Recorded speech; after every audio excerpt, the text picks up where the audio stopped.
ready? We ready to go? All right. Welcome everyone to PechaKucha 39 live from our living rooms in San Antonio. We're so happy that all of y'all could join us tonight. We've got an amazing lineup. Very excited to be here and to get this ball rolling. So I just wanted to let everyone know before we get started that in lieu of ticket sales this evening, we have decided to do a little fundraiser and hopefully raise some great funds for Move Texas, a wonderful organization.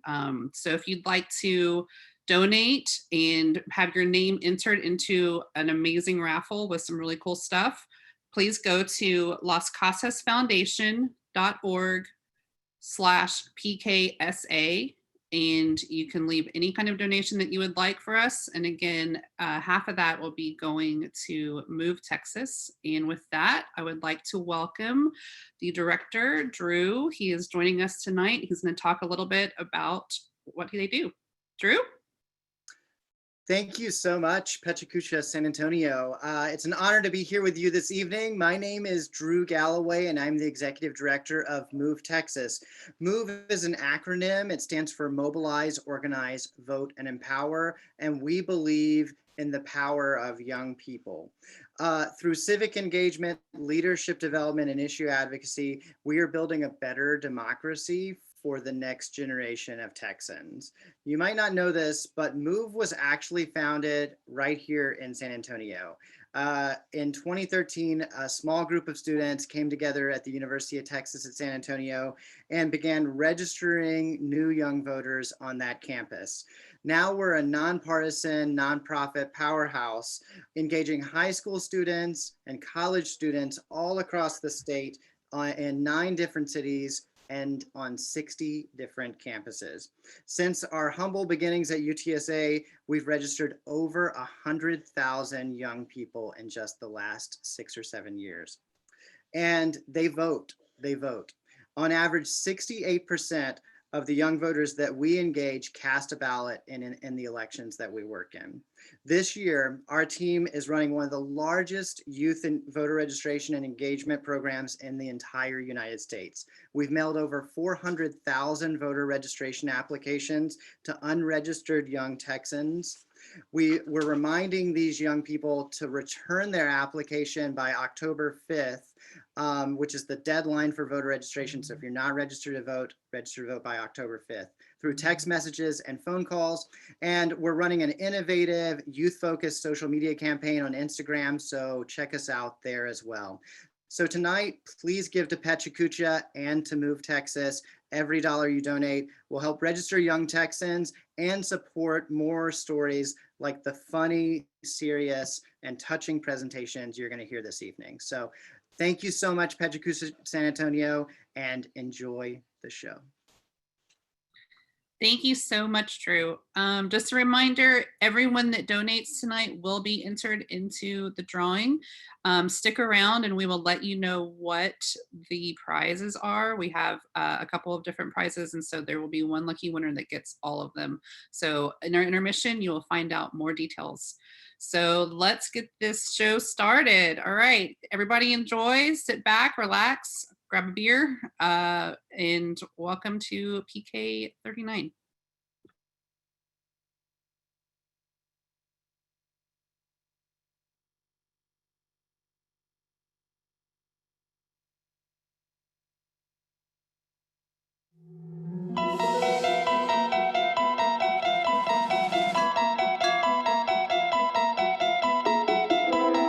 You are about to enter a new dimension, a dimension beyond the unpredictable journey that has been 2020. This is the wondrous world of ideas and imagination that gives light to the communities throughout San Antonio. So prepare yourself as you are about to cross over to the PechaKucha Zone.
My name is Christian Reed-Ogba. I'm the founder and CEO of ECU Public Relations.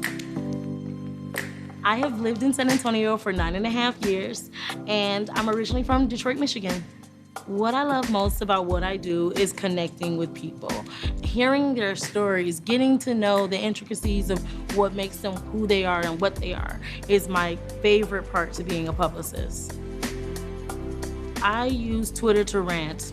I use Twitter to engage, of course, with San Antonians and Detroiters. I use Twitter to cause problems and to change the way people think about change.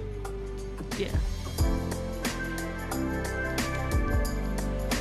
Constructing a good tweet is all about being in a moment where you're so passionate about something that you have to really verbalize it, and you're not allowing people to hear the actual sound and inflection of your voice. So you have to mix in a little common sense, a little sarcasm, maybe some humor, but at the same time, really get your point across that you are really passionate about whatever it is. Well, things I say to myself to keep myself going and not stop me and hum me up on different milestones is just never be too impressed with myself. And that kind of helps me keep myself going, to strive, to move forward, to achieve, and to influence others, and to teach and share and learn. So yeah. I love how San Antonio loves San Antonio. The people here are such a big, giant, happy family. It's just a very culturally explosive city that really attempts to engage everyone and everything around it to be, again, culturally explosive. In case any of you are new to PechaKucha, let's turn now to Vicky and learn how it works. PechaKucha, or PechaKucha, is a Japanese term for chit-chat. It was started in 2003 by Klein Daitham Architecture in Tokyo as a forum for young designers to show and tell their work and interests. PechaKucha 20 by 20 is a simple presentation format where you show 20 images, each for 20 seconds. And over the past 17 years, it has spread to over 1,200 cities around the world. San Antonio's PechaKucha is a 100% volunteer endeavor organized by an independent committee, including myself, Vicky Yuen, Chair, Mariah Lang, Food and Beverages, Leanne Guaracuco, Venues, Nadia de la Garza, Community Engagement, Natalia Prieto, Communications and Marketing, Doran Fine, Finances, Mary DeMarini, Sponsorships, and Libby Morris, Graphics. PechaKucha San Antonio relies on community support and exists to showcase the talent of the people who make San Antonio a special place. PechaKucha is proud and honored to be supported by Las Casas Foundation, a partnership committed to the community and the performing arts. Las Casas Foundation is proud to present their 13th annual Performing Arts Scholarship Program, offering free educational opportunities and awarding $100,000 in scholarships to talented high school students. Applications open this fall. To view the virtual 2020 Jazzy Awards, visit youtube.com/Las Casas Foundation. Tonight's event would not be possible without our sponsors. Our annual sponsors are San Antonio Food Bank, Southwest School of Art, Lake Flato Architects, Rhino General Contractors, Zurich International Properties, Central Properties, Schrader Art, and 506th. And our in-kind sponsors are Giles Design Bureau, the San Antonio Current, Giant Noise, San Antonio Report, Josh Huskin, and Wally Films. Half of the proceeds from tonight's event will benefit Move Texas, a grassroots, nonpartisan, nonprofit organization building power in underrepresented youth communities through civic education, leadership development, and issue advocacy. Mobilize, organize, vote, empower. The presentations are about to begin, so let me introduce you to our speakers. Angelica Holmes, Executive Director and Camp Founder. Celina Montoya, Community Leader. Emilie and Tatu Herrera, Chefs. Cherise Rohr-Allegrini, Epidemiologist. Marc Smith, guitarist and vocalist. Eric Cooper, President and CEO. PechaKucha's musical curator, Garrett T. Capps, invited tonight's music guest, Dreamboard. Marc and Angela are performing songs from their debut album, Loved Ones, set for release October 16th. Take it away, Dreamboard.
All right. That was beautiful. Wow. Dreamboard. Such a big fan. Hello, everyone.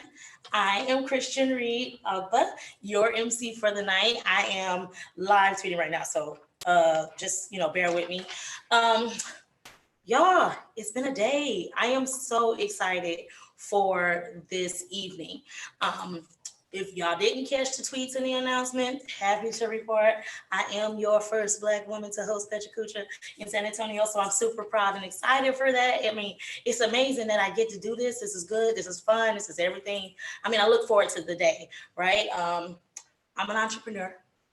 I take everything to the next level. That's what entrepreneurs do. So shout out to all the entrepreneurs if that's you. Let's see. The other day I saw Joe Biden did a talk, you guys, and it was so charismatic, it was so amazing. But the news headline was like he gave a talk to an empty room. So I am happy to report that I do not have an empty room today. I actually have my fantastic husband and business partner with me. So if you see me looking off to the side, it's because he's over there making like faces and stuff and trying to keep me prepared because I actually have like I'm kind of nervous tonight. So I'm gonna cool off. We got some really great speakers. I'm going to introduce you to some amazing San Antonians. I'm so excited for the lineup. Oh, I got the wrong. Okay, this is so. Got the wrong. Okay. Ooh. Okay, we're back in this. What a wonderful day to get justice for Breonna Taylor because Black lives matter. Introducing Angelica Holmes, the executive producer and camp founder. Angelica Holmes is a native of Arkansas, where she graduated from Little Rock Central High School and Lyon College. She moved to San Antonio to join Teach for America, where she taught middle and high school English for 3 years before switching gears to co-found Black Outside Incorporated.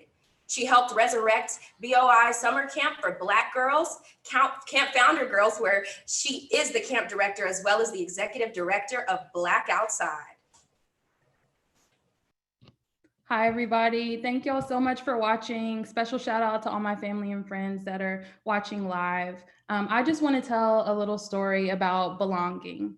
So we can go ahead and get started. I've been thinking a lot lately. I've been thinking a lot lately about the term outdoorsy. Am I allowed to consider myself outdoorsy? Do I even belong in the outdoors?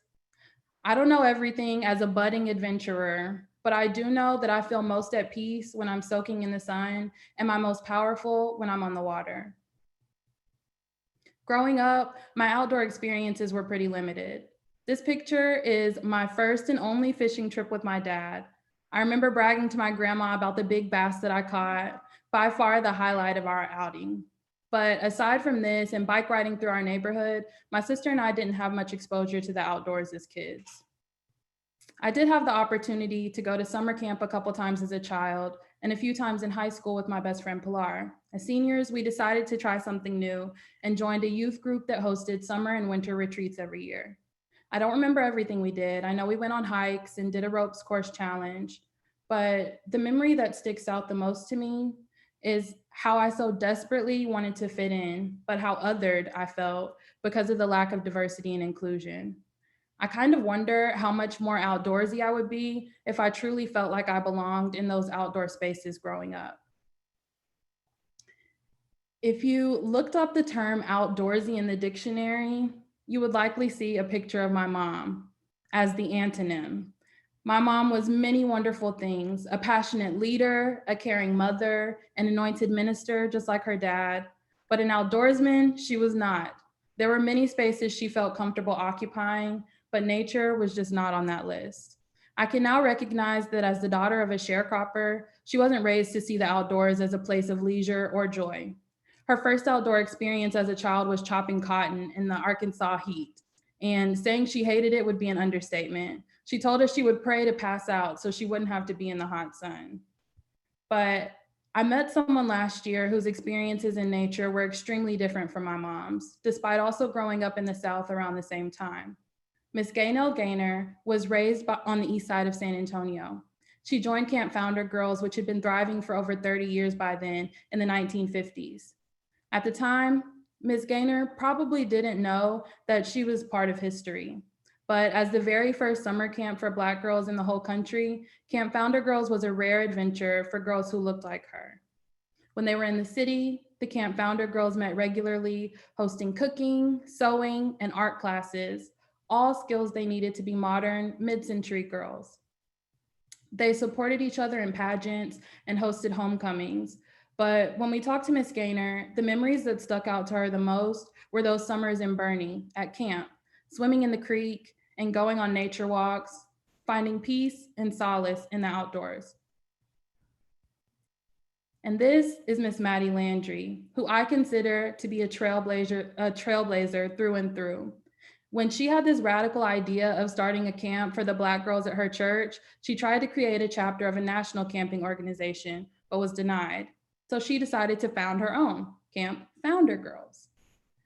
And when she, as a Black woman, wasn't legally allowed to buy the land for her camp, she had her husband, whose skin tone allowed him to pass as white, sign the deed for her. She modeled to our campers what it looked like to forge her own path and make space for herself, despite all opposition. In her more than 40 years as a camp director, Ms. Landry hosted hundreds of campers, girls from all different walks of life, but they all had one thing in common. They were proud to be founder girls, and camp was a place they knew they belonged. Camp Founder Girls unfortunately fizzled out a while after Ms. Landry's death in the 60s, but last year, we had the honor of resurrecting it and introducing a new generation of founder girls. But we asked ourselves a hard question. How do we show our girls that they belong? And what does it mean as Black girls and Black women to belong in an outdoor space? To be honest, I'm still figuring out what that means for myself. But as our kids met and embraced our camp auntie, Ms. Gaynor, our OG founder girl at camp last year, I could call it a full circle moment, but I really saw it as a little more linear. I saw my girls having the opportunity to pick up where Ms. Gaynor, Ms. Landry, and the founder girls before them left off. I doubt the first generation of founder girls called themselves outdoorsy, but they had a fondness of nature and were doing things that girls like them didn't get to do. Because Ms. Landry gave women like Ms. Gaynor the opportunity to explore and introduce them to new things, they blazed a trail for a new generation of nature lovers. And we are able to do activities the original founder girls would have dreamed of, like kayaking and high ropes challenges. But just like the first group, my campers love hiking, swimming, and exploring nature. We're continuing on the trails that have been blazed for us by our foremothers. And even though some of the trailblazers before us have passed on, my mother and Ms. Landry included, I believe it's our duty to push past what even they thought was possible. And that starts with us creating a space outside where our girls are uplifted and their identities are affirmed. And I get the fun job of reimagining what an inclusive outdoor space feels like for our girls, something I never saw, where they get to try new things outside while also seeing themselves reflected in their programming, their activities, and their leaders. They can explore the wild freely, knowing they are loved and safe. It's my job to remind my campers and remind myself that we deserve to take up space in the outdoors. We belong there. This summer, we had a camper named Charlie. You can see her in that picture. It's a fairly common name, but it's spelled Charlye. I'd only seen it spelled like that one time in my life with my mom. I have this crazy fantasy that 50 years from now, another little Black girl named Charlie will grow up knowing undoubtedly that she belongs wherever her feet take her, in the outdoors or otherwise. And she has the trailblazing women who came before her to thank her for that. We all do. Thank y'all.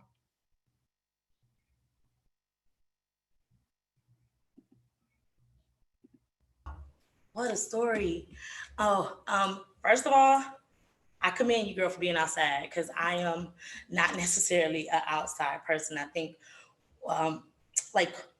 wow, that's an amazing story. So do you feel like you're reclaiming outside with your Black girl magic? You said your mom wasn't an outside person. Are you reclaiming outside?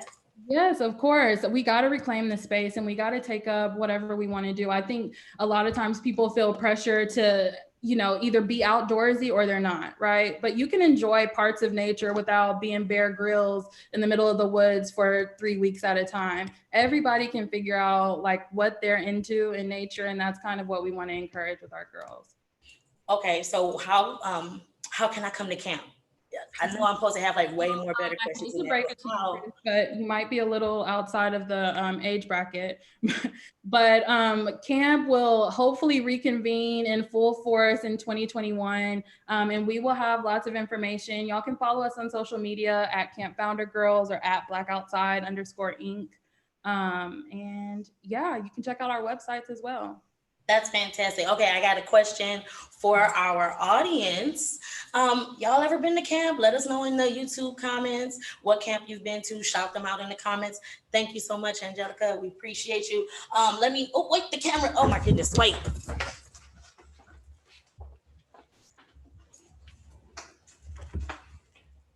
There we are. There are so many innocent people on death row that do not ever see justice. Hashtag Edward Earl Johnson was my cousin, and that is something that you definitely need to inform yourselves on. Justice for everybody that deserves it. Community leader Celina Montoya grew up with 6 siblings and a superhero for a mom.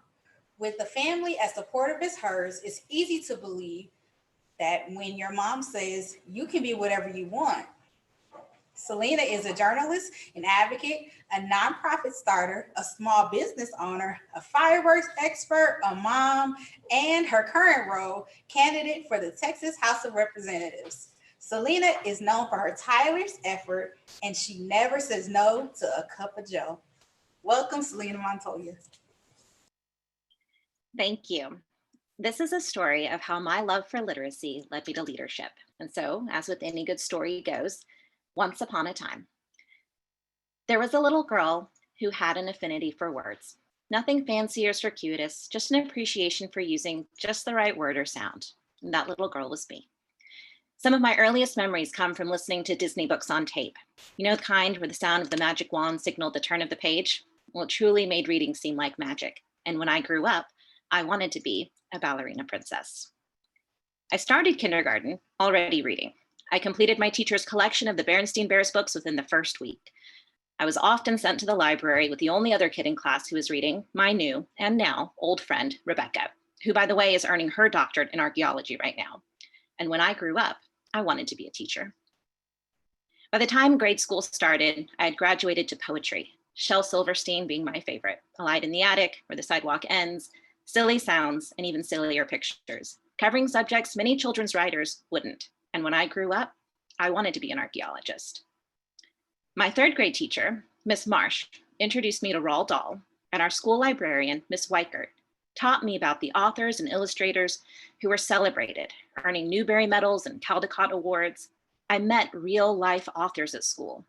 My 5th grade teacher, Mrs. Beale, told me I had talent. And when I grew up, I wanted to be a writer.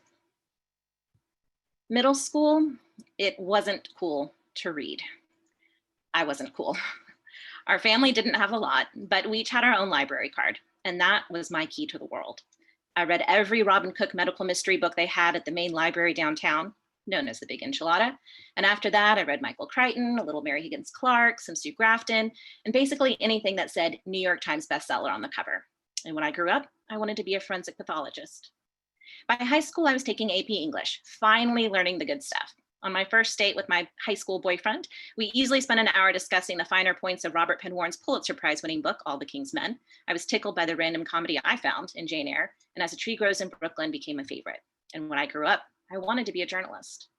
My first semester at college, I couldn't resist taking a course in 20th century Russian literature. I later learned it was some glitch that was meant for graduate student courses, but they let me stay, and I loved the class anyway. Think time-traveling vampires and giant black cats. It was creative writing.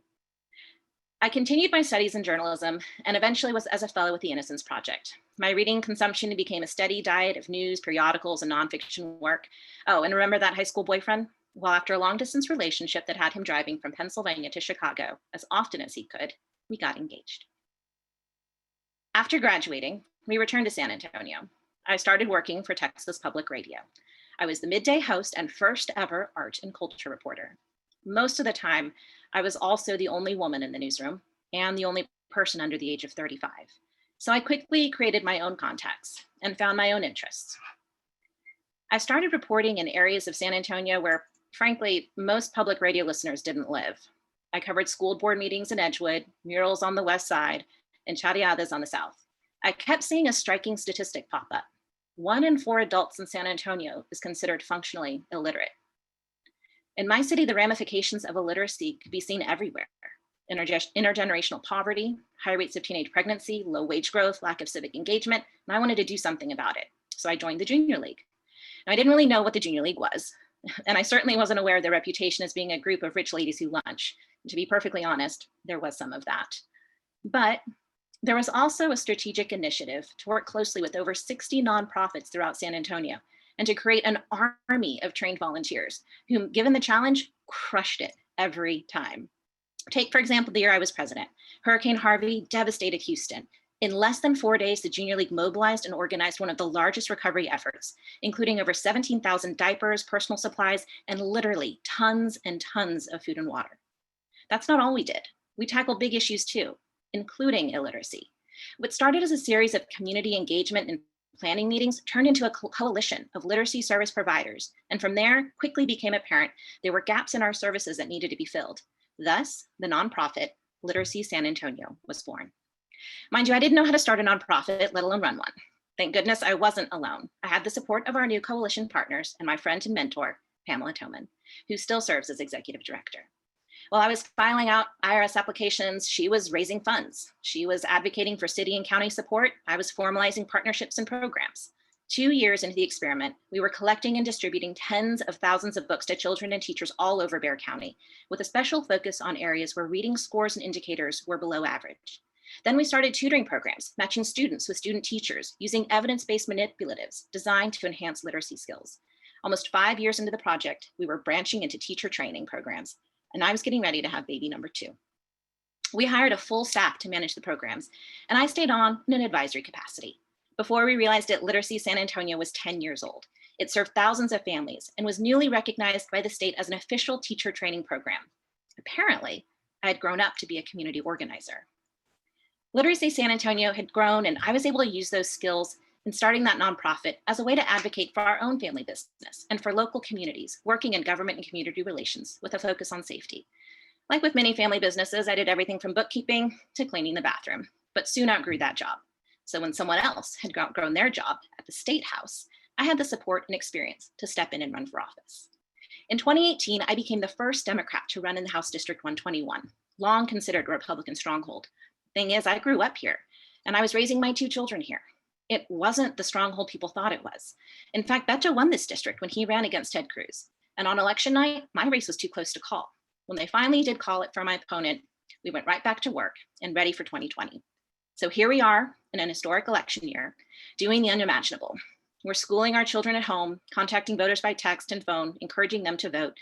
I've added tweets and memes to my steady diet of reading, but with my son starting kindergarten this year, I'm revisiting old favorites, like Shel Silverstein's The Giving Tree, and feeling ever grateful.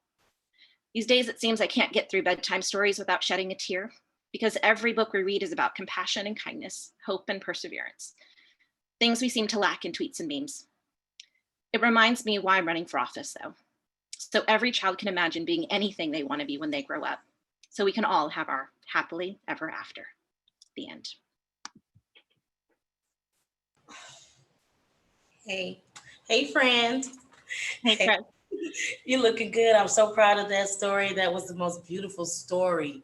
That was the most beautiful share. I mean, touching on all of the levels. It's like you took your love for reading and turned it into a way to learn, about the world, and then turn that into a cause, and then wow, where do you draw this? I mean, I feel like I know this answer, but this inspiration that you have to just keep using your love for your purpose, like, where does it come from?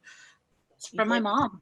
I mean, I think we all have that parent or grown up in our life who really was our superhero, right? They did it all. And that's who she is for me. I can't overstate the fact that, I've never seen Wonder Woman and her in the same room. So they may as well be the same person. You know what? You might be onto something there. I mean, school. Identity. Yes. Oh, and your sons. Okay, so they're going to kinder. What y'all reading tonight? So we've been reading Chicka Chicka Boom Boom. Oh, yeah. Right.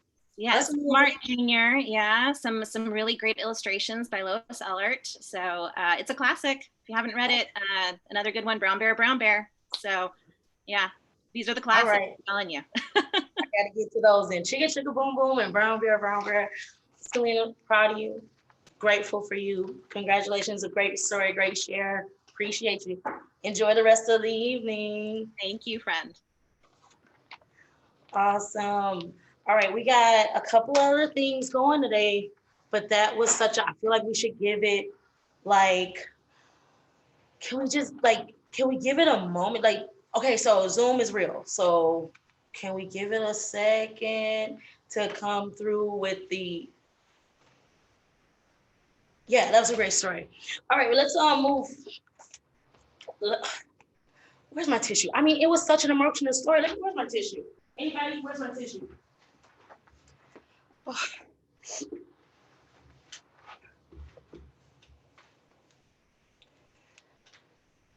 Next, we have Emilie and Tatu Herrera. They are entrepreneurs.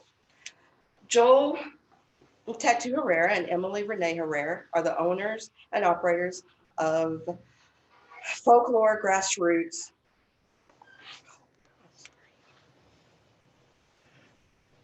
The owners and operators of Folklore Coffee House and Folklore Grassroots. Tatu has been a professional chef for the last 15 years.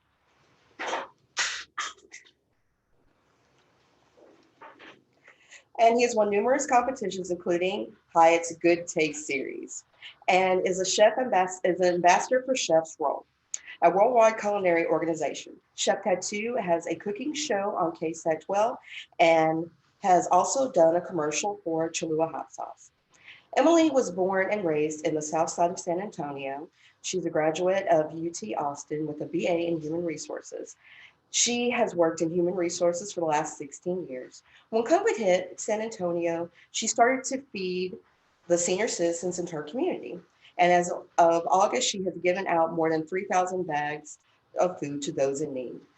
She was awarded the Bronny Giant Award from Bronny and is currently still serving the community and is a board member of Con Corazon, a local 501c3 nonprofit organization.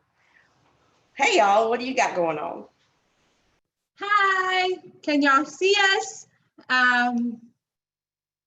Hello? Yes, you're good to go. Okay, good. So this is how our story, how our little coffee house in the Southside Folklores Coffee House has now fed 40,000 people in our community. Let it go. So I was born on the west side of San Antonio. I'm the oldest of 6 in my family. Then my mother is the one that raised us all with her middle school education and made sure that we had what we needed.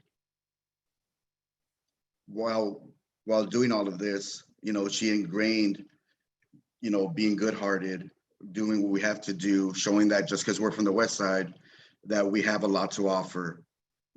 Doing all of this has caused great things for me and my family. My mom with the 70s hairdo. So as life goes on, my mom needs help. So my grandparents stepped in and my grandfather became my father figure. Without him, I would have never became the man that I am today. He's the one that got me to where I am, that inspires me daily. And even though he's passed, he's always with me. I was born and raised in the South Side of San Antonio. This is my mother in her wedding day and my grandmother, the 2 strongest women I know. Little did they know that just a few years, their life was changed completely. They had known the tragedy they were gonna face and the obstacles that we would face being poor. I'm the youngest of 3 children and my mom of 4 girls, and my mom died when I was 3 years old. It was a big undertaking for my father. We were very all young, so my grandmother stepped in to help raise us. Little of uncertainty, not knowing what we were gonna do. She came out of retirement to help us, making $13,000 a year to try to feed 5 people in a household. She was part of the first woman in military and one of the strongest people I know, but she struggled very hard, not showing us all the struggles, but just showing us love and that we were rich in that. This is one of the many pictures I have as me as a child. A fire took away all memories I have of my mom and of my family. But all I know is here that I was rich with love and given the gifts to move forward to try to serve our community. Me and Joelle met later in life, met through many failed relationships. But as we talked, we knew we had one vision in mind: to serve our community, to grow our community, and to grow together. And we knew we couldn't be selfish in that. So what did we do? We opened the first Southside coffee shop. Then COVID hit. There's Emilie trying to get everything together. And our first day of COVID, we had to close our coffee shop down, and we figured, you know what, let's feed the senior citizens. If it was our grandparents, what would we do? So on our first day, we ended up feeding 30 people. 30 people delivered to them. We hit our social media and we thought we could take this undertaking, not knowing what the future was going to bring for us later that week. We asked for donations. We went to our social media and our 50,000 followers replied. It was amazing. We were overwhelmed. We fed people in our community. We met people that were hungry, people that were scared. And these are our grandparents. We didn't care who they were or where they were at. We knew we were going to get them food because no one should be hungry and scared during this time. Here you see, it takes an army to feed a village. Through all the donations, through all the volunteers we had, we continued to serve between 100, 200 people a day. It was a great undertaking, but with the love and support we had from San Antonio and from the surrounding cities, we kept on doing what we did. People found out what we were doing. So big organizations start donating product, start donating time, so start donating people, so we could continue doing what we were doing during all of this. During this time, we asked for only volunteers. All the money we raised during this time was to feed the elderly. We knew we were on the right path when we saw this note saying, "Please leave my food bag on the table, and thank you for all you do for me and the elderly." Knowing this, we knew that couldn't stop, and we had to keep going forward to serve our people, our family. During all of this, we decided to also pick up a couple of seniors and give them, they couldn't graduate, so we gifted them, things that would help them in college their first year. And let them know that we were proud of them to keep on moving forward, that don't let this COVID stop them. And this is the time that someone had donated 1,200 boxes. 1,500 boxes, all delivered to the community in one day. 4 people, takes an army, and thank you, the night market, for helping us get this food out. The biggest truck I've ever driven in my life to take all these boxes. But it didn't stop. People kept reaching out. We couldn't stop. Not only was it the elderly in San Antonio, but families, single moms, people that lost their jobs. So we kept going. That's all we could do at this point. And we don't plan to stop. How did this small Southside coffee shop end up feeding 40,000 people every day, filling bags, asking people to help, asking people to deliver? And it took a lot of effort. 1 bag, 2 bags, all the way up to when we were doing 300 deliveries a day. We depended on everyone the way people depended on us. Without everyone helping us, we would have never achieved what we needed. This is just a small dent in what we plan to do. No one in San Antonio should go hungry. My grandparents shouldn't go hungry. Your parents shouldn't go hungry. Your neighbors shouldn't go hungry. And we do this for one reason, and one reason only, is that we should be taking care of each other. We should love each other. Our family is our foundation. Our love is our foundation. And without you and the people, we wouldn't be getting this far. And I hope in the end, our story would inspire you to do small things with great love, because you can make a difference, just like our small coffee shop in the South Side has.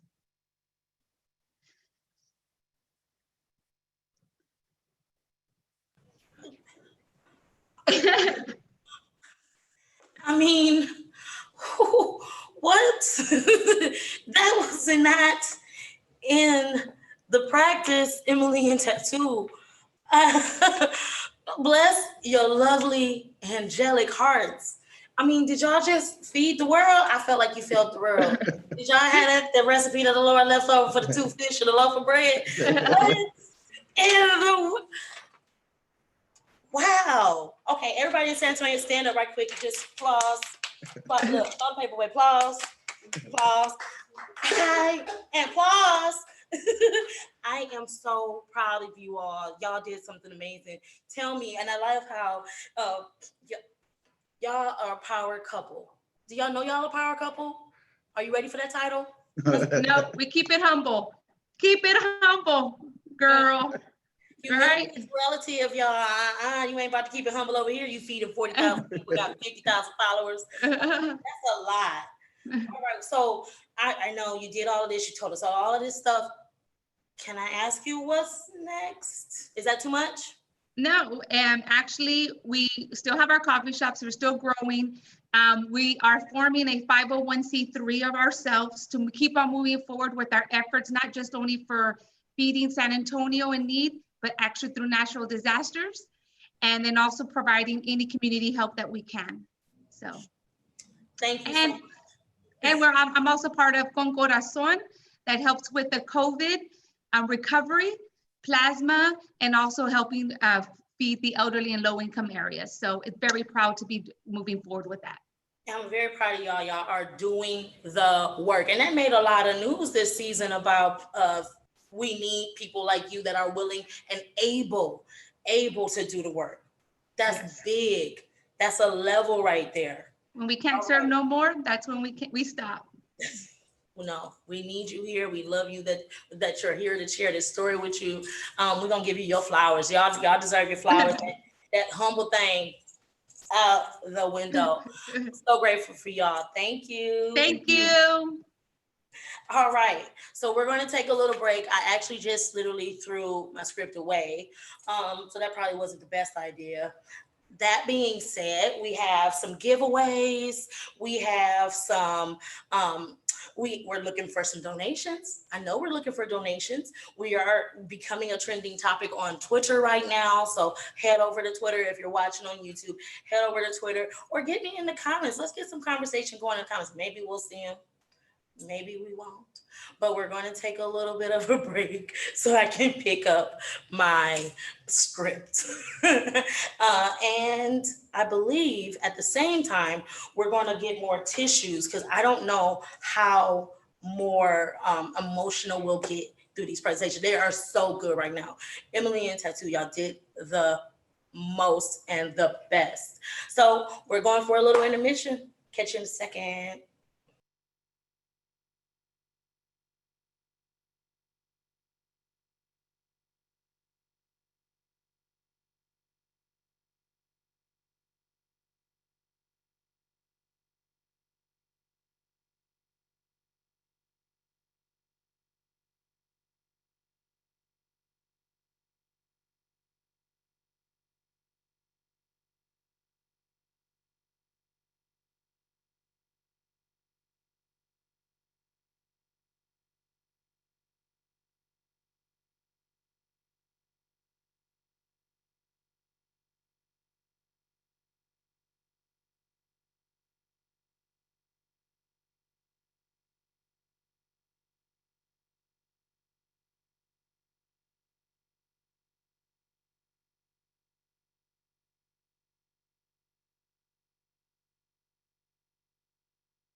Ooh, yeah. Okay, obviously I need some help with this. All right, I'll help you with this. Before we introduce the next storyteller, basically what I wanted to talk about is bring some awareness. The average life expectancy for Black trans women is 35 years old. I want that to sink in a little bit. So today I want to bring awareness to that. And also let's change that narrative. Let's change that statistic because Black trans lives matter, Black queer lives matter, and Black lives matter. Dr. Cherise Rohr-Allegrini is an epidemiologist and a CEO of the San Antonio AIDS Foundation. She was a pandemic flu coordinator with San Antonio Metro Health District and a communicable disease manager for the DSHS. Region 8 leading the response to H1n1 pandemic. She earned a BA in political science from UC Santa Barbara, MPH epidemiology from Yale University, and PhD in tropical diseases from the University of Notre Dame. She is a graduate of the Latino Leadership Institute.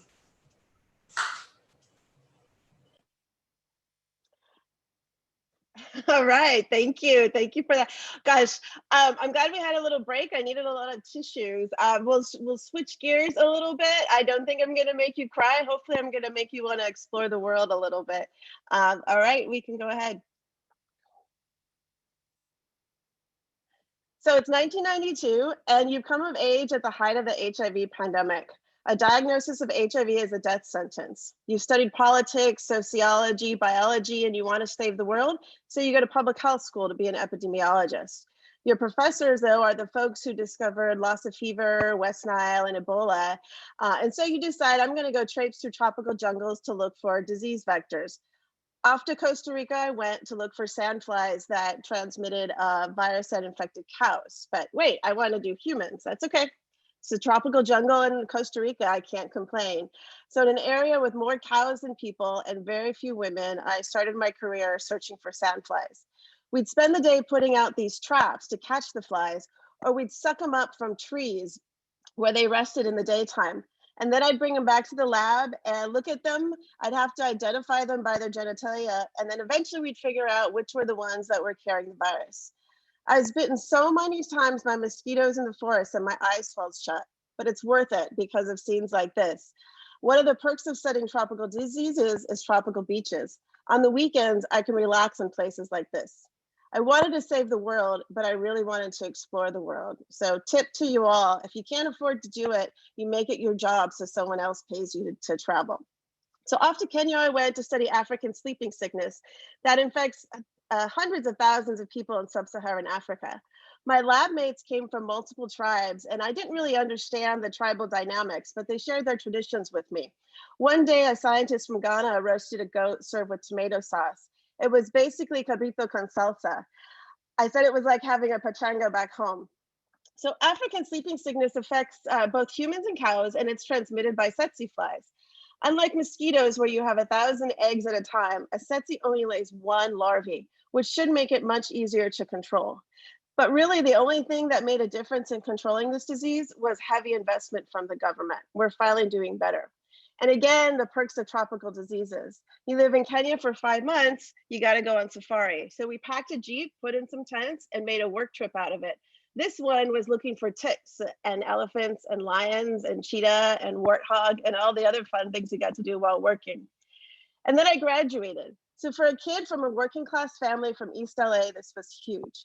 My parents had only dreamed of college for themselves, so they loved watching me graduate and made a trip each time.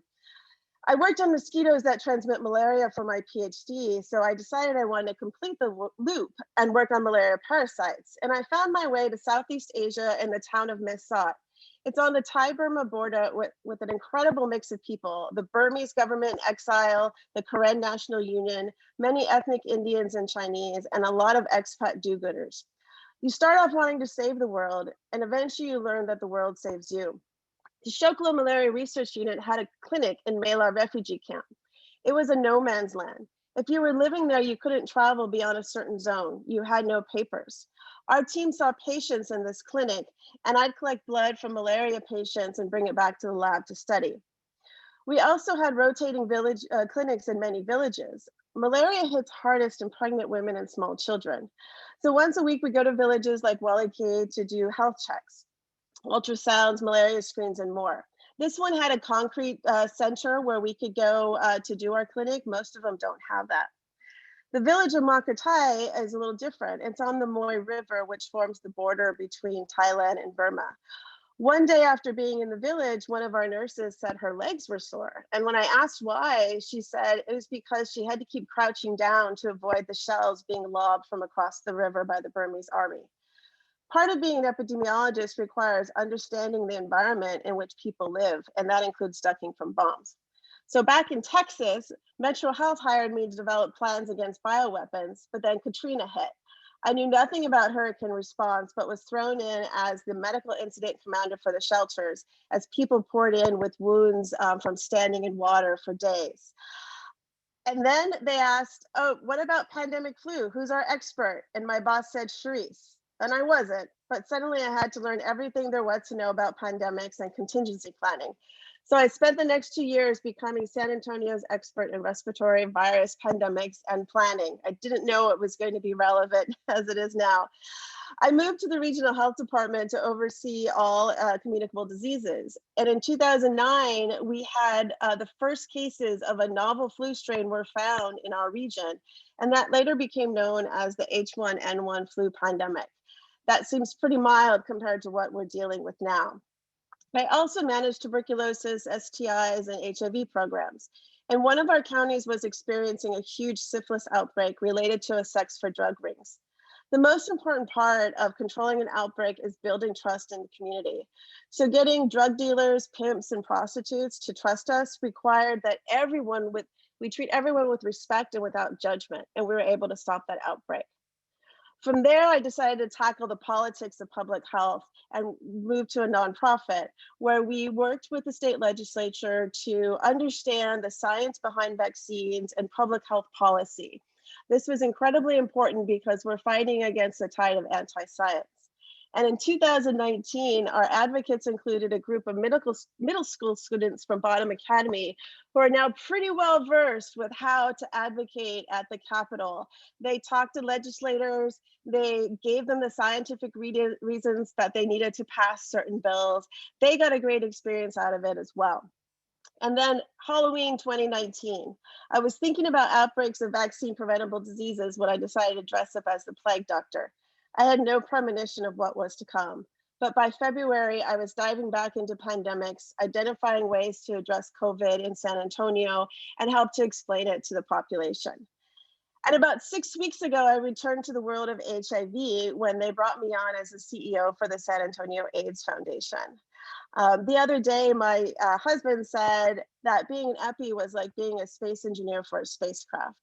You don't have to be an expert in everything, but you have to know enough about how each of the parts work so you can fit it all together and make it go to space. I feel safe saying that now as the CEO of a public health organization like the San Antonio AIDS Foundation, it's like being a systems engineer as well. Thanks. Okay, you brought it up a notch, starting with the bugs. I love bugs. I love bugs. The bugs. Girl, which I bet you was probably the only, like, answer this honestly, and we won't judge you. It's just me and you here right now. And I mean, people on YouTube and maybe some folks on Twitter. But was you excited when they said the murder hornets was coming? Well, I kind of thought about it, but the murder hornets don't suck blood, and I only like the bugs that suck blood. So I was not expecting. But literally, like, this is your season. I mean, everything can happen right now. What do you feel? Like, are you optimistic about it? You know, as an epidemiologist that's been studying these things for years, part of it's really exciting. It's like a firefighter, a fire breaks out, and it's exciting to fight the fire. But of course, you never want the fire to break out because it's better if you never have to do it. You just want to prevent it from happening. So that really is our goal. I'm happier when I'm wrong. I'm happier when I find out everything I predicted didn't happen. When I dressed as the plague doctor, oh my God, I was not expecting there to be a plague coming up. Right. Well, we're happy that you were able to share that with us. I mean, it's everything that we're tuned into. You gave us kind of like a behind the scenes look of it all. And we are so grateful for you. It's good to see you again, girl. Good to see you too. Thanks. Enjoy your evening. All right. I have an announcement for everyone. And that announcement is to let you all know that we are accepting donations. Make sure you follow the chats, go on PechaKucha SA on Instagram and Twitter, and then PechaKucha39 is hashtagging. Here's an announcement for you. Everyone who donates will be entered to win a curated gift basket. This is brand new news, okay, that will be raffled off at the end of the event. The gift basket will include local goodies. Ooh, wait now. Sage and honey grazing box. It's like a fly in here. Certificate for Biennianto. What else is this? Biennianto visuals, porch photo session, Tio Palone salsita, wildfly caramels, some twang. It's some twang salts and Lone Star J beer. It's something in here, y'all. And we're gonna make the call. Oh my God, there's something in here. Oof, oh my God. Oh my God. Oh my God. The city of San Antonio is proposing to spend roughly $57 million combined on public housing, health, and human services, while funding police disproportionately at $487 million. Join me in urging San Antonio City Council to defund SAPD and to listen to the priorities of our citizens. Marc Anthony Smith was born on the full moon of August 1982. His early childhood included out-of-body experiences, banging on pots and pans, Dad's Motown albums, and a children's record containing a version of The Doors' Light My Fire. After studying architecture, music, and philosophy, he returned to San Antonio to play rock and roll. Writing and performing music over the past 20 years, Marc has developed a firm belief in the transportive abilities of sound and storytelling. Give us what you got, Marc Anthony. Peace, peace, peace, everybody. I hope everybody's doing well. A lot of good stories tonight. And I'll be telling a story about storytelling, just the kind of places that telling stories can get you, and how you always want a good soundtrack to your story. So let's roll. I don't remember being born. I don't remember every song I've written, every show I played, but I do remember my first haircut, the first time I traveled out of my body, and the first time I heard what I would call rock and roll. The experiences were fascinating, terrifying, and Ray Charles. I grew up in a home full of love, full of music, full of books, and full of rules. No TV on school nights, no friends over without parents' permission, no name calling, no doing homework in the morning. The only book in the house I wasn't allowed to read was A Life and Times of Little Richard. I think I understand all of these rules now. You see, rock and roll music is basically about everything your parents wanted to keep you away from. Sex, drugs, staying up late nights. It's the perverse nightmare to the classic American dream. It's rooted in the sound of hard times and broken dreams. It's rooted in the blues. The blues is one of the few American phenomena that I can take part in without feeling guilty or ridiculous. The prototype of the guitar is a banjo-type instrument that traveled from Africa with the slave trade. The sound of the blues evolved out of music of the slaves, work songs, songs about hard times. The blues is about doing the best you can with the worth life gives you. And my dad taught me about that. He was born poor, he grew up without his parents, and by luck and grace, he led a very interesting life. His record collection, which slowly became mine, was mostly blues, jazz, a lot of soul music, and he also loved Ravi Shankar, Willie Nelson. When I was 11 years old, I had a guitar teacher who blew my mind when he told me that I really didn't have to do anything I didn't want, that nobody could make me do something. So soon after that conversation, I quit guitar lessons, I quit the trumpet, I quit my piano and music theory instruction. I wouldn't pick up a guitar again until I was about 16 or 17 and learned who Jimi Hendrix was. I started my first band when I went off to college, and by that time my head was swimming in psychedelic music. If there were some freaky looking guys on the record cover, I had to have it. If it sounded like loud, fuzzy guitars and cryptic lyrics, I wanted to copy it. I played live rock and roll music for the first time at a high school talent show. Been doing it for 20 years since. You see, psychedelic music is about travel. A good song will take you on a trip to someplace new yet familiar, someplace strange yet meaningful. You don't need drugs to understand the psychedelic sound, but hey, it doesn't hurt. If you're going someplace new, you might as well have a guide or a map, or at least a tourist brochure. The Moody Blues have a song that says thinking is the best way to travel. Well, sometimes traveling is the best way to think. So in 2013, I went to India to participate in a holy gathering called the Kumbh Mela. To sum it up, the Kumbh Mela is the Woodstock of religious experiences. It happens once every 12 years. One city 42 days, over 60 million people gather to pray and bathe in the sacred Ganges River. If you make the pilgrimage, the Hindus say that the karma of your family 10 generations before you and 10 generations after you is forgiven.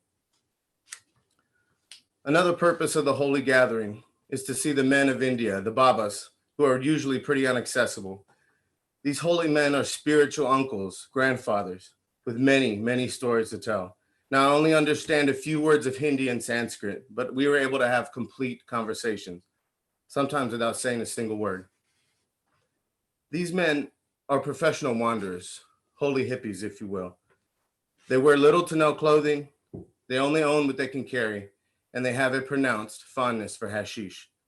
Sitting with them in song or story or silence was completely transporting. Keep the song going. Always keep your story moving. After India, I would migrate periodically across the deserts of the Southwest, up the Pacific coast, to the hills of Northern California. I would live in a tent there and work for about a month at a time. I only took what I could carry, but I always had my guitar and a record and a tape recorder with me. So the group I play with now is called Mockingbird Express. I picked the name because it sounds like a train, and also it sounds like a command. You see, I'm the mockingbird, and like the angel who commanded the Prophet Muhammad to recite what he heard, the Spirit tells me to express what I feel. Mockingbirds can copy all kinds of songs, but they can also make sounds that have never been heard before. Now, it may sound like a made-up story, but I have learned to speak to mockingbirds.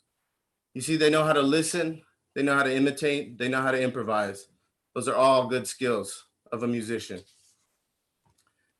20 years of playing live rock and roll music will give you lots of stories to tell. You learn it's okay to make up myths about yourself. We all write our own story. We all have something to learn from the person next to us. And we all hope that someday, somebody will tell our story. You see, storytelling's in my blood.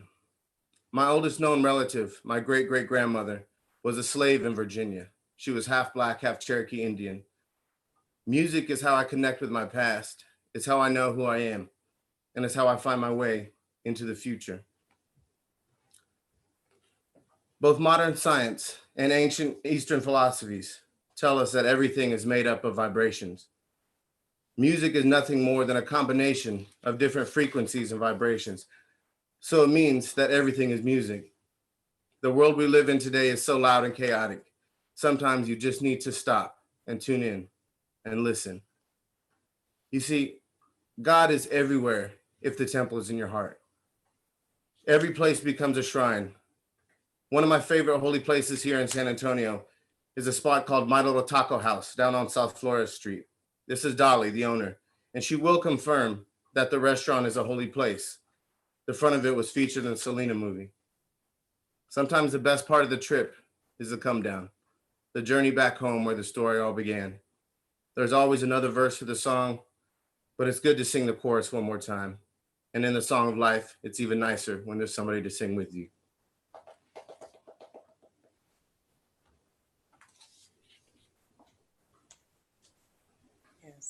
Yes. Bring us back to Zen. Bring us in Zen.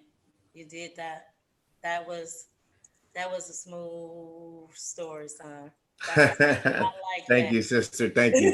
I really like that one. Thank you, sister. So if you had to give any person, anybody, this is a real question. If you had to give, like if you were able to give anybody a spiritual journey, not like a get the heck out of here, but you need to take a break. You got anybody you thinking of, or maybe a group of people, or you mean a musician or a writer? Anybody. If it was your thing to like, okay, go on this job. Here you go. Take your cell phone somewhere. I'd either recommend a Jimi Hendrix album or a Ravi Shankar record. Okay, the album. Let's say.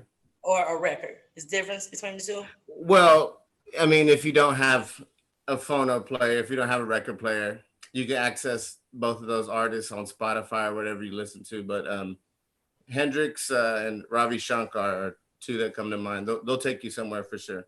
Okay, they take me. Okay, cool. That's Yeah. the thing. Going places. You Mhm. gave us a lot of tweetables in there. Do you always talk in tweets, or is that just? Well, I gotta use this philosophy degree for something, you know. I gotta sound smart at least. I listen, not sounding. You are it. You traveled the globe. You gave us a lot to think on. I'm gonna have to rewind that one a bunch of times. You gave us so many great, fantastic nuggets. I appreciate you. Right on. I'm Thank gonna you. go and Google you. I mean, I gotta learn more, and I want to listen to your music. Mockingbird Express. Mockingbird Express. Yeah, we got music up on Bandcamp. So if you just go to Bandcamp, type in the name of the band. You could also find a link to that on Insta or on Facebook. Okay. Mockingbird Express. The name of Mockingbird it. Express. All right, right. Thank you so much. Thank you. Appreciate your time. You have a good evening. You too. Okay, I'm a little, I feel like I'm so, actually, you know what? Let me get this out of the way. Okay, here we are. So last but not least, I want to remind you all that while we may know where our kids are safe at home, there are thousands of kids locked up at the border and lost, and their families are broken. So while we can all do more to help vulnerable people in our country, vulnerable families in our communities, let me present the final presenter. Eric Cooper is president and CEO of San Antonio Food Bank. He loves to be useful. Committed to extreme efficiencies, Eric works to bend the cost curve of nourishing the hungry while rescuing surplus food from going to waste. He brings people around the table as an advocate for social justice, diversity, equity, and inclusion. He has been leading a response to the COVID-19 crisis. Serving on the front lines, he is a believer in the power of service to not only help those in need, but to heal those who serve. He is a man of faith and family. He and his wife, Erin, of 29 years, have 5 children, Madison, Morgan, Gabriel, Elijah, and Meredith. Eric, you literally saved the world. Share your wisdom with us. Hey, thank you so much. I'm so excited to be here tonight and just want to give a huge congratulations to those that have done their PechaKucha before me. If you're like me, you're just in awe, maybe a little stoned on Marc's incredible presentation. Marc, I'm not sure that's legal in Texas, but and the Herreras, man, thank you for feeding love. So quick thought before I get started. I've been contemplating some trust issues. So when you think about trust, there's 3 big components. Integrity, are they honest? Competence, do they know what they're doing? And compassion, do they love you? Do they care about you? When we're mending trust or working on that, it's important to think of those 3 things. So, all right, you guys ready to roll? Let's do this. So life is like a recipe, lots of individual ingredients. We mix them up and then we turn up the heat. Some ingredients are organic, some are imported, maybe domestic. Authentic spices give us flavor. And here's just a few of my authentic ingredients. My family was imported. My grandparents immigrated from Germany. It created a great love of sauerkraut, bratwurst, potato pancakes. So you guys will be disappointed. I left out the most embarrassing photos of me wearing lederhosen. I was born a fraternal twin. This is where I learned about sharing, sacrifice. Strength comes from giving things up, and common sense negotiating builds common ground. And you definitely don't want your mom to use her sewing scissors to cut your bangs. I knew my mom and dad loved me. I had 4 brothers and 1 sister. I have 1 brother that's in law enforcement, and I have another brother that was incarcerated. To develop independence, my parents allowed us, my twin brother and I, to attend different high schools. I learned it's good to be alone. Scouting was a way of life. I was an Eagle Scout, a Scout Master. My boys became Eagle Scouts. And I can still remember the Scout law today. A Scout is trustworthy, loyal, helpful, friendly, courteous, kind, obedient, cheerful, thrifty, brave, clean, and reverent. I love playing sports and I admire great coaches. I was told our greatest performance would be on the field when the stadium was empty, when no one is watching, to be a worthy example that others can follow. Every day is a starting line, an opportunity for us to do better than yesterday. Talofa lava lausunga. I served a Mormon mission in the tropical islands of Samoa, and my faith tradition taught me that we're all brothers and sisters in the eyes of God.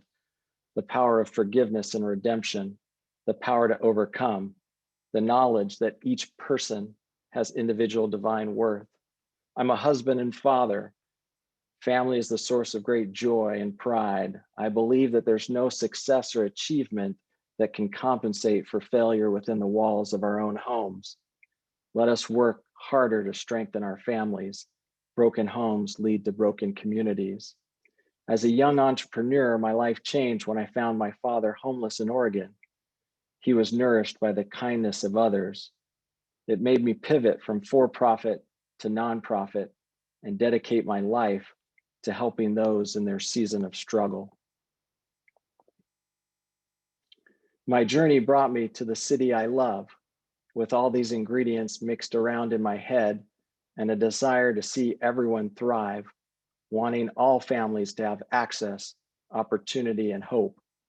Knowing your zip code should never determine your life expectancy. Today, our humble, hardworking Riverwalk economy has taken a direct hit from the COVID-19 virus. Hotel and lodging, travel and tourism, small businesses and schools are all struggling in this new reality.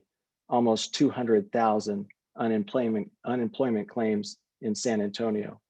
San Antonio has the highest percentage of people living in poverty. This photo told a story that the data couldn't. Undeniable need, families living paycheck to paycheck, barely holding on and praying someone would respond to their cry for help. Our city heard the cry and thousands have responded.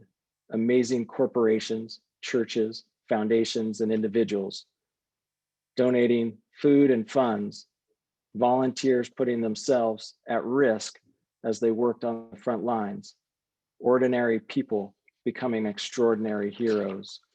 Diversity. The more you serve something, the more you appreciate it, invest in it, give to it, sacrifice for it. The more you put in, the more you get out. Appreciating the differences will make you love them, cherish them. Equity. The shortest distance between two people is a smile. Serving is transformative. Giving to others can actually heal us. Everyone has a season of need. Understanding the difference of equality and equity will allow us to allocate appropriately. Inclusion. Fatigue can set in, and when you become exhausted, the quickest and easiest way to lighten your load is to take the burdens of someone else on your back. The weight of their trials will recalibrate you. It will give you new energy to move forward. I think people should think about giving up Mexican food before they think about building a wall. Diversity is variety, and variety is the spice of life. Culture and tradition are best enjoyed in the company of others. Gratitude to the migrant farm workers that put food on all of our tables. Protest poverty. Poverty affects us all. Poverty can be the biggest racist. It picks on minorities. Poverty is cruel and unkind. We must all stand up to bullies. No one should be oppressed or made to live in fear. Stand against racism. There is a time for all of us to take a stand. There's a time for all of us to take a knee. We need to listen more and talk less. Seek to understand before we seek to be understood. But when we demonstrate love, construction, not destruction. Think of the power of food to bring people together, to heal, to nourish. Food is love, it's culture, it's tradition. Holiday meals, dates nights, food transcends. Our diversity of palate and well-rounded diet makes us all healthy. Let us savor the flavors. What we hear, we forget. What we see, we remember. What we do, we understand. Let us do more. God bless y'all.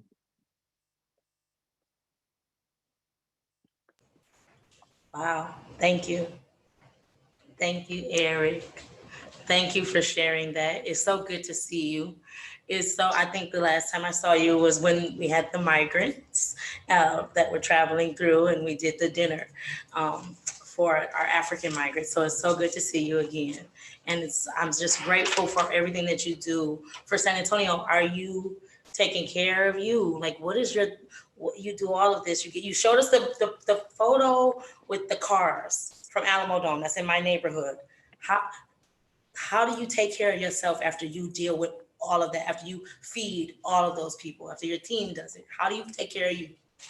Well, I tell you, I am just so blessed to have an amazing group of employees that I get to work with, and they inspire me. Our volunteers inspire me. It allows us to feed the 120,000 people we do each week. And I think it's that energy that you get from seeing others at their best that inspires you to live a better life. Yeah, that's exactly, okay.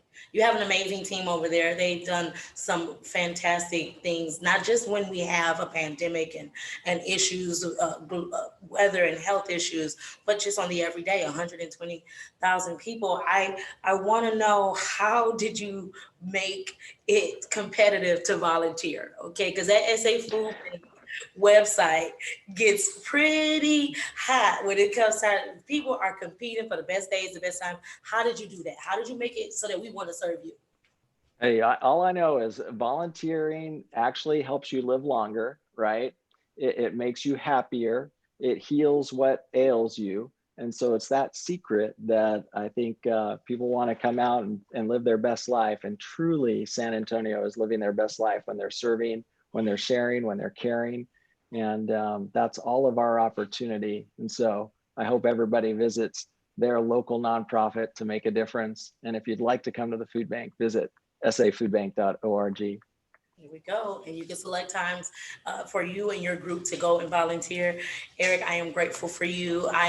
San Antonio is grateful for you. We appreciate all of the work that you're doing and the mission that you set out to make sure that everyone gets around and gets into the causes where they are. So you've done a great service for us and you've preached a great cause to us, and we are very appreciative. Thanks, Christian. Oh, thank you. Wow. What an evening. It's not necessarily over. It's not over. We got everyone's coming back on. Come on back on. All right. Hello, speakers. We're gonna if you're watching at home, if you're in the comments, speakers, give yourselves a round. I know your mics are off. Give yourselves a round of applause. I am so proud of you all. You did such an amazing job. You stood and you said it with your chest. I don't know if y'all know what that means, but it's a thing. It's a thing on the internet, and they're gonna love it.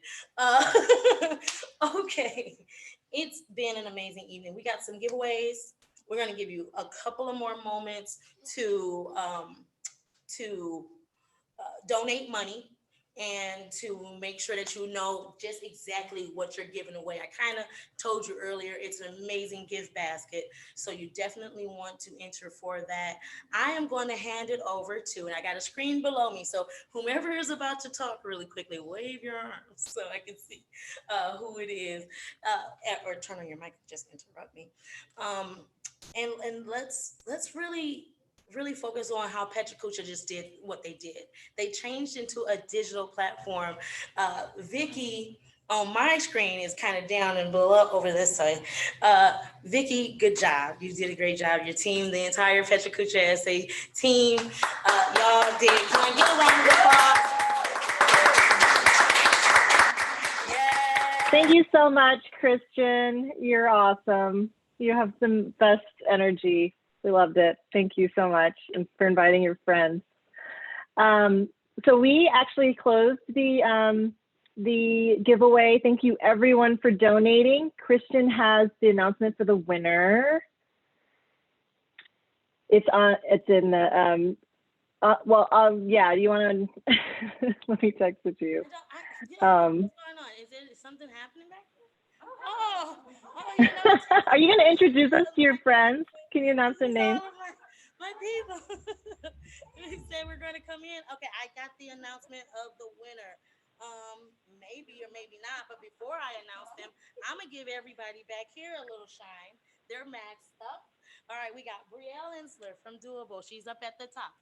We got Olivia Youngblood over here. Okay, we got Adrienne Van over here. We got, I'm got my back to the camera. That's unprofessional. That is so unprofessional. We got Naomi Something to Say Johnson right here. All right, we got Celeste Alana Brown over here. We got Camilla Factory over here. And playing running interference on the side, we got Muhammad and Uche on the side. I'm trying to stall for the hey. All right, I know this. Listen, the winner of tonight's raffle is the wonderful, illustrious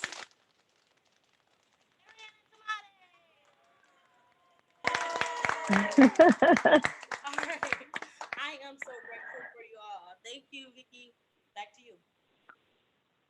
Thank you so much. I gotta say these online events weren't, we were so nervous about them, but they're really special. And tonight, you guys were so amazing. So thank you so much. I feel like I haven't even met most of you in person, but I feel like I know you guys really well. So thank you so much.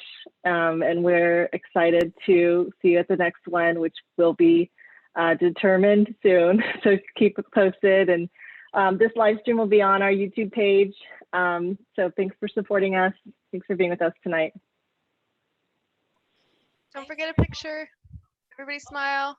Smile.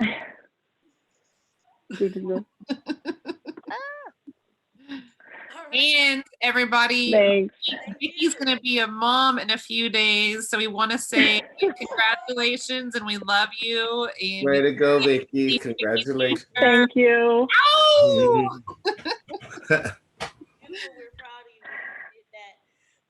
Okay, so I am getting the go ahead to take us on out. I'm Christian Reed-Ogba. I am your first and your seventh Black female host.